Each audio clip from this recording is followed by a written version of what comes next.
అని కళ్ళకద్దుకొని సిగ్గు శరం లేకుండా తీసుకునేవాడిని. ఆ విషయంలో నేను నీకే సపోర్ట్ చేశాను. కానీ సంస్కారానికి ఒక గీత ఉంటుంది. యువతల ఉంటే మర్యాద, ఆ గీత దాటితే రౌడీతనం. ఆ గౌరవం నిలబెట్టడానికి ఇంకొకరిని, అది కూడా ఒక స్త్రీని అవమానించడం తప్పు.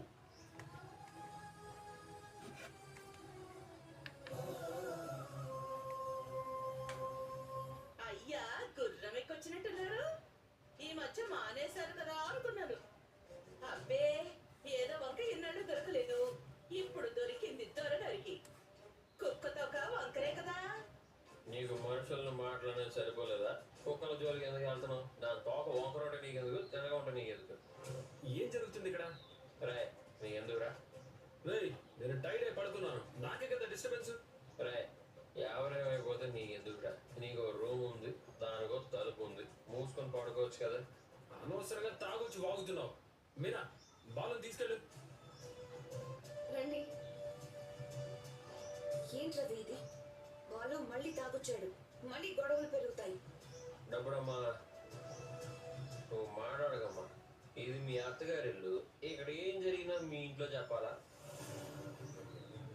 మీ అమ్మ డబ్బు తెచ్చి మమ్మల్ని అవమానించాలా? ఏ, నీ పెళ్ళం మాత్రం పుట్టింట్లో ఏమీ చెప్పదా? రోజు ఫోనులు చేసి ఇక్కడ జరిగేదంతా రేడియోలో వార్తలు చదివినట్టు చదవదా? అవునా? మా అత్త అది అలసుగా తీసుకుని ఏనాడన్నా వచ్చి నాన్నను అవమానించిందా? రేయ్, శృతి వాళ్ళ అమ్మ పెద్ద మనసుతో డబ్బు ఇవ్వాలి అనుకుంది. దానికి నువ్వు గొడవ పెద్ద చేసి ఆవిడ్నే అవమానించావు. ఏమన్నారు? ఆవిడ పెద్ద మనసుతో డబ్బు తెచ్చిందా? అవును. ఇస్తే తీసుకోలేదని మీ కొడుకుని తిడుతున్నారా? అంటే ఎవరో దానం చేస్తే తీసుకోవాలా?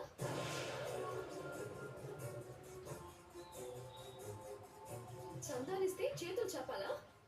ఏం మాట్లాడుతున్నారు మీరు? ఏయ్, ఏంటి?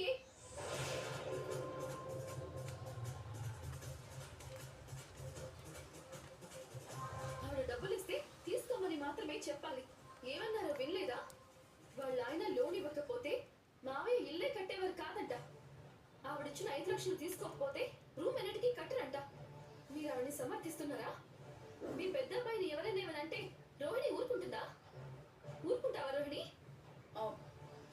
ఊరుకోను. రవిని ఎవరైనా అంటే శృతి ఊరుకుంటుందా? ఊరుకుంటావా శృతి? ఎందుకు ఊరుకుంటాను?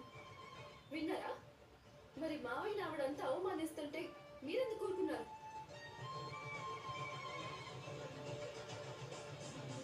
అదే నేనైతే ఆ కథ వేరేగా ఉండేది. పైగా డబ్బు తీసుకునివ్వలేదని నా మగుండంటారేంటి? మీ భర్తని ఎవరైనా ఏమైనా అంటే ముందు నోరు విప్పాల్సింది మీరు. అవునా కాదా? అవును అనుకో. అనుకో ఏంటి అనుకో? అవును, అంతే.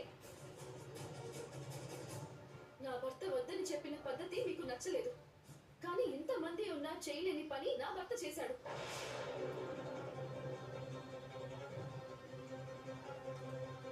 ఈ ఇంటి యజమాని గౌరవాన్ని 1000 రెట్లు పెంచాడు. అవునా కాదా? ఆ, అంటే అంటే లేదు, గింటే లేదు. పెంచాడు అంతే. అసలు నేను ఒక మాట అడుగుతాను, చెప్పండి. ఈ ఇంట్లో అందరం సంతోషంగా ఉన్నప్పుడు ఆవిడొచ్చారు. మన మధ్య గొడవ పుట్టించాలనే ఆవిడొచ్చారు. లేదంటే సోఫాలు తిప్పి పంపిన రోజే ఈ ఇంటికి ఒక గౌరవం ఉందని, ఈ ఇంటి పెద్దకు ఆత్మ గౌరవం ఉందని ఆవిడకి అర్థం కాలేదా? 1,50,000 సోఫాలు తీసుకుని వాళ్ళు 5 లక్షలు తీసుకుంటారని తెచ్చిందా? నా భర్త రెచ్చిపోయి మాట జాగ్తే గొడవ పెద్దది చేసి శృతి మనసు విరిచేయాలని చూసిందా? చెప్పండి, ఇప్పుడు చెప్పండి.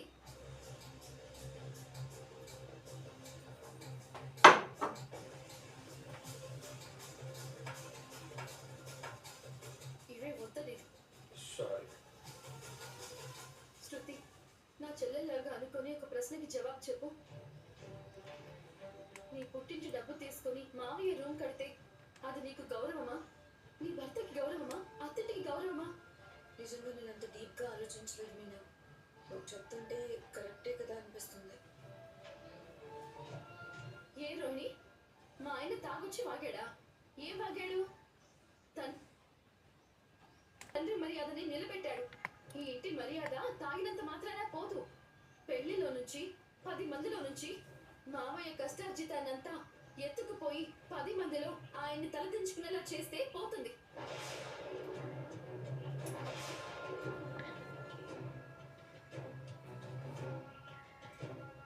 పెళ్ళాం డబ్బులు ఇవ్వలేదని, తల్లి డబ్బులు ఇవ్వలేదని పోయి గుడి ముందు అడుక్కుంటే ఇంటి గౌరవం పోతుంది.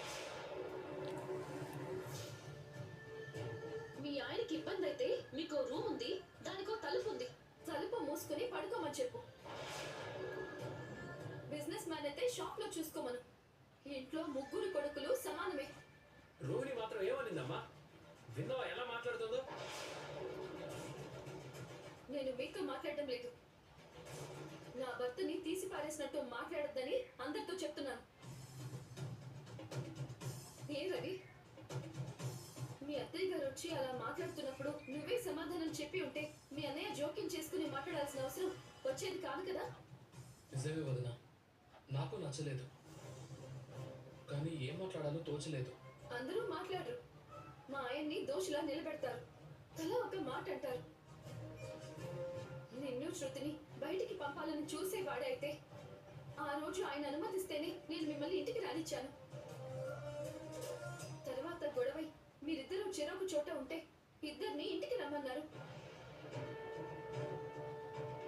అందరం కలిసి ఉందామని అందరం అనుకున్నాం. మన మధ్య ఎన్నున్నా 3వ వ్యక్తికి మాట్లాడే ఆస్కారం ఎప్పటికీ ఇవ్వద్దు.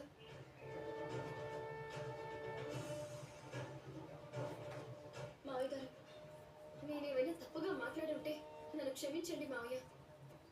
ఇక పదండి, వెళ్దాం.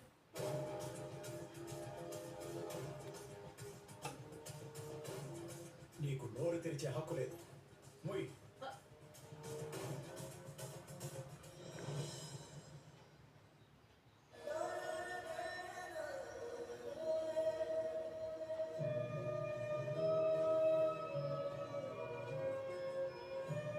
ఏమండి, పడుకోండి.